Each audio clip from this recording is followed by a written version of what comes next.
Welcome back to another episode of Planet Hunters Coffee Chat. I'm your host, Cassie Prolongo, and of course, joining me as always, the lovely Nora Eisner. Good to see you, Nora. Good to see you, Cassie. How are you doing? I'm very well, thank you. I have my lovely coffee cup today, which has a beautiful scene of London in it. This is one of my favorite coffee cups. Oh, love it. And if you're just joining us, welcome, welcome, welcome. Love to see you. Thank you for being with us today.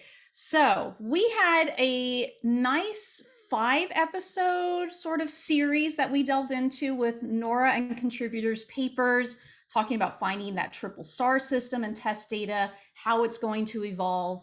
If you didn't have a look at that series, highly encourage you to go through and look at it. But that being said, we're still going to continue, not with that, but we are going to continue into something similar, not letting go of the star topic still.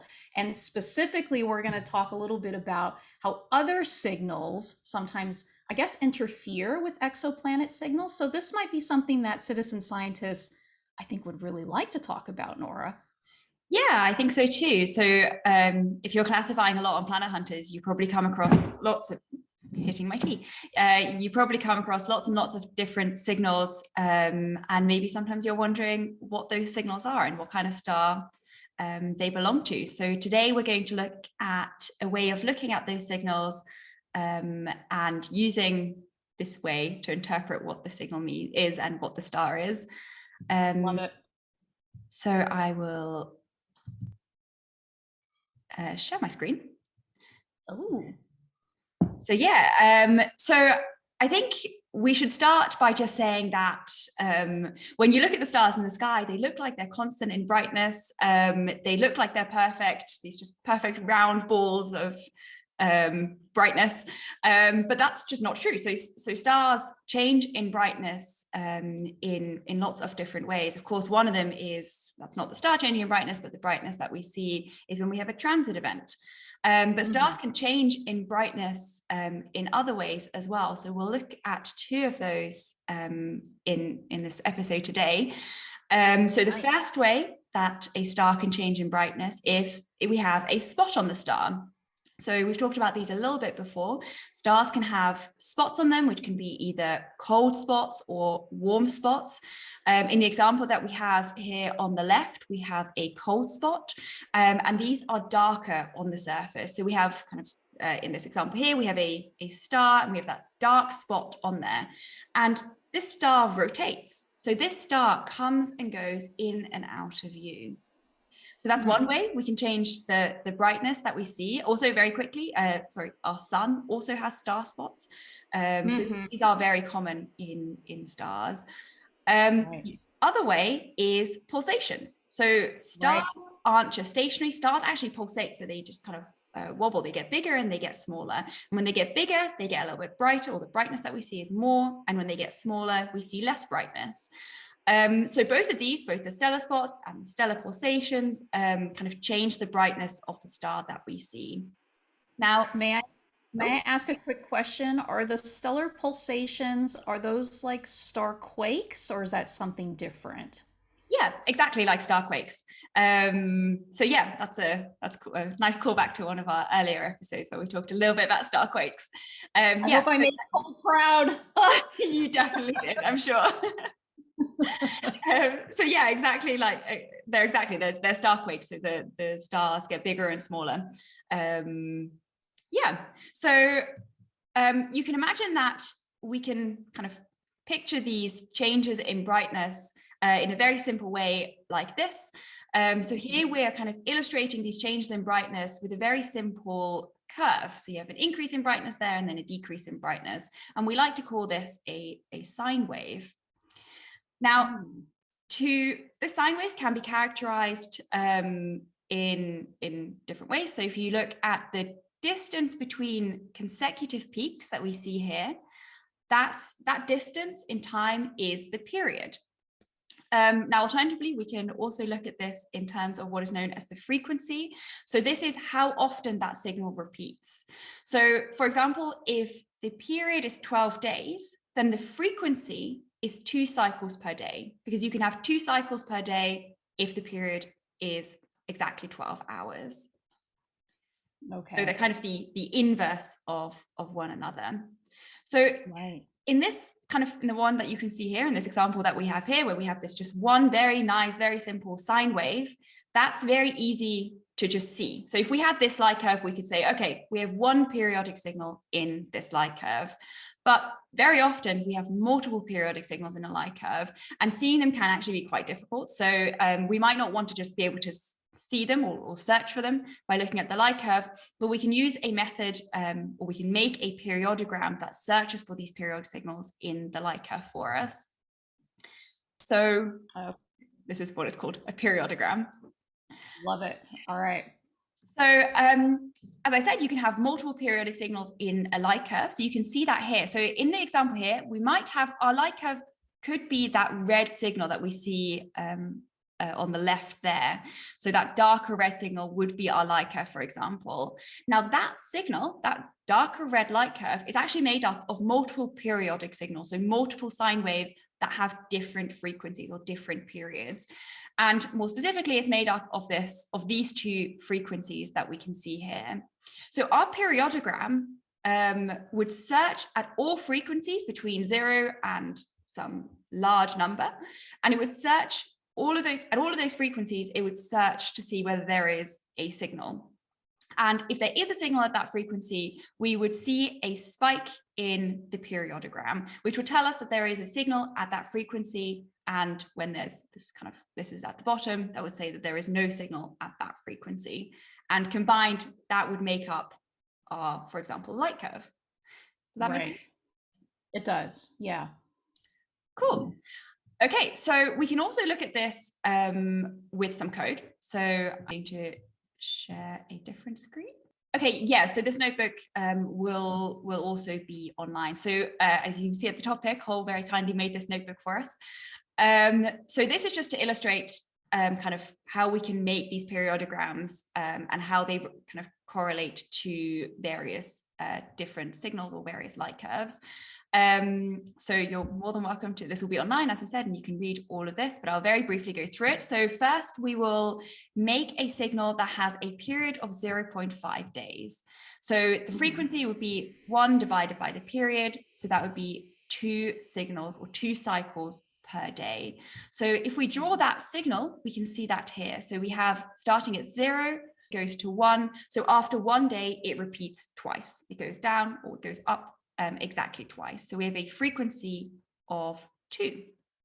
So if we now take a periodogram of this very simple signal that we see here, you can scroll down, we get something that looks like this. So you can see very clearly we have kind of a low signal, and then there's a big spike at exactly 2.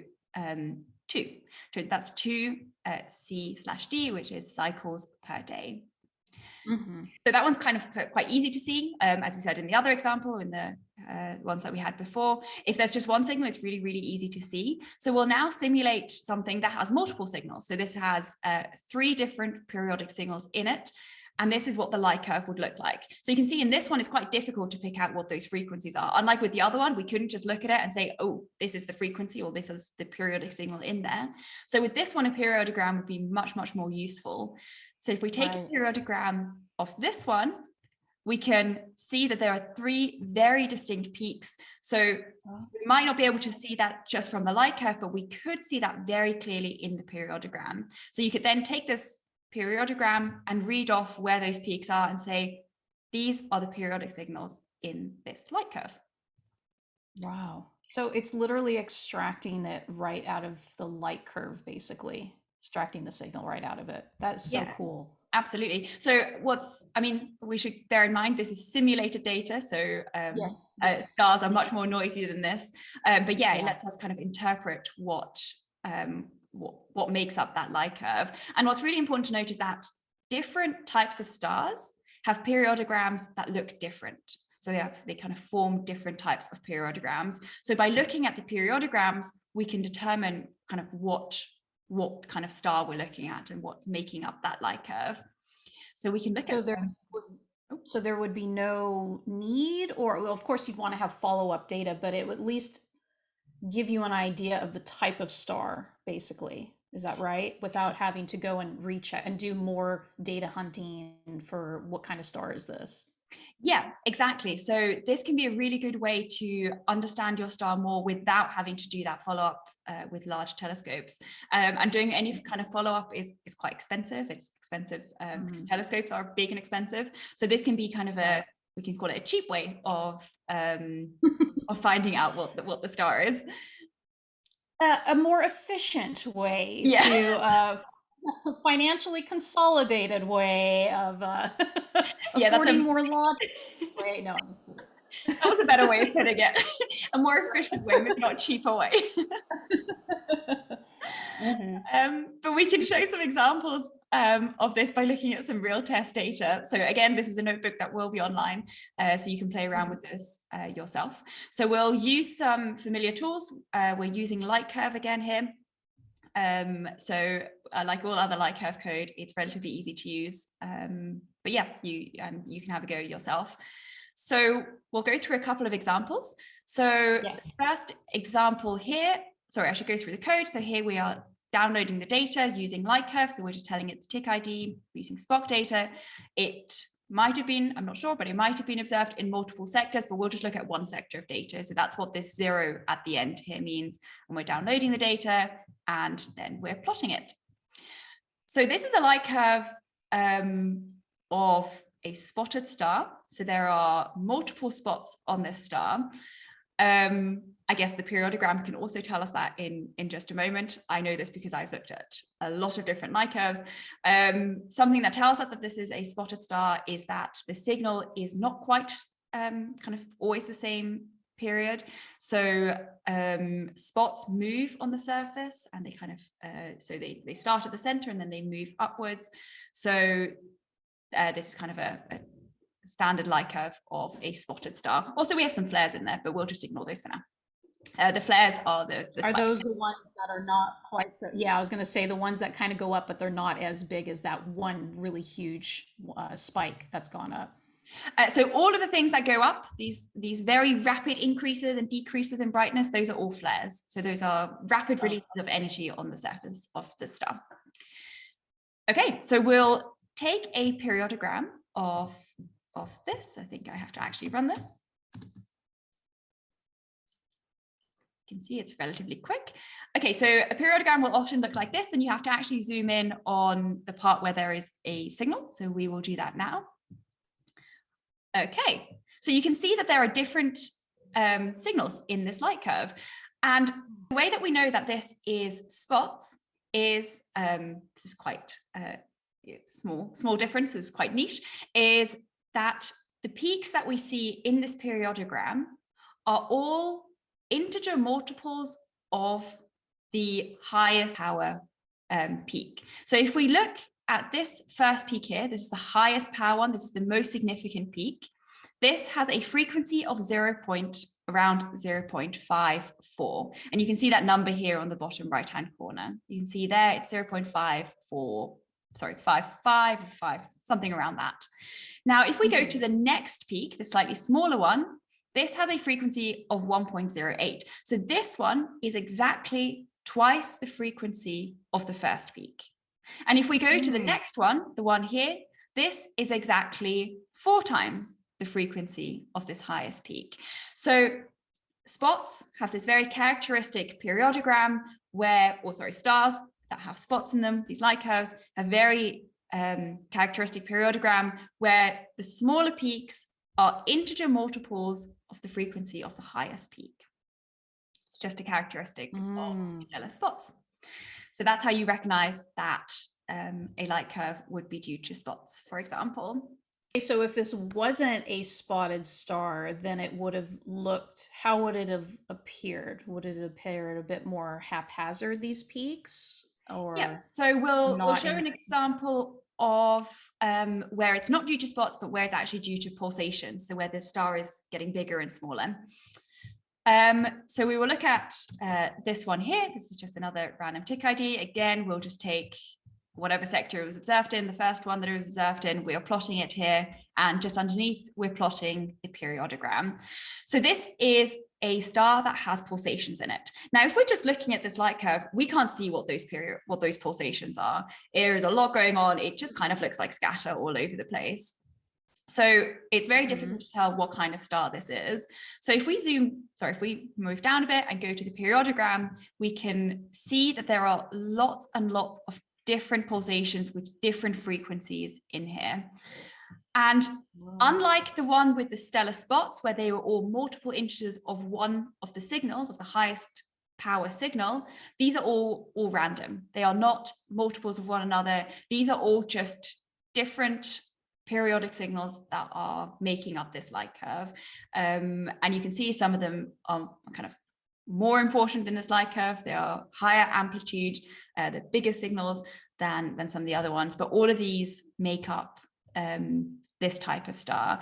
And this type of star is known as a delta Scuti type of star. So if we zoom out again, you can see all of these are relatively high frequency. High frequency means short orbital period. So you have lots of very short period signals of different frequencies or different periods in this light curve. And that's known as a delta Scuti star. Now, I will show one more example of a pulsating star. This is known as a gamma Dor star. So here, this is the light curve. You can see that there are things happening. Lots of things happening. It looks like a jazz concert. You know? It does. The brightness is changing a lot. This could be mistaken for spots, but as we'll look at the periodogram, we can see that this is not spots. This is also pulsations, but different types of pulsations to the ones we just looked at. So if we look at this periodogram, we'll have to again zoom in. These are very low frequency signals. So low frequency signals is higher period. And you can see that it's just a bit of a mess. So the periodogram of gamma Dor star are what I would describe as a bit of a mess, and it's a low frequency mess. But unlike the spots, there are no harmonics. So there are these kind of different peaks that we see here. They are not multiple integers of one another, which would tell us that it is spots. So this instead is a gamma Dor star. That's awesome, Nora. Is there anything else that you wanted to talk about with these periodograms? Great explanation. Yeah, I hope that was useful. So I hope maybe people use these. And I think maybe in the future we can look at some different types of stars as well and delve a little bit deeper into what these periodograms are and really show how useful they are. And I want to say Cole will be very happy that we did an episode on this because he loves periodograms and uses them for absolutely everything. So they are very important in stellar physics. Awesome. Okay. So what I think we're going to do is this is, I think, good enough for a great summary episode, but we're not going to have this be a one-off. We are going to come back to this and we're going to talk a little bit about other things, just as Nora just mentioned. But we're also going to start to look at other things that we want to talk about as well. So if there's anything else that you think we should talk about, delve into, drop us a note in the comments, reach out to us on Instagram and on Twitter. But I think that's good enough for today. Thank you very much, Nora. That was fantastic. And I look forward to learning more about this in our future episodes. Good to see you. Nice to see you. Bye. Bye.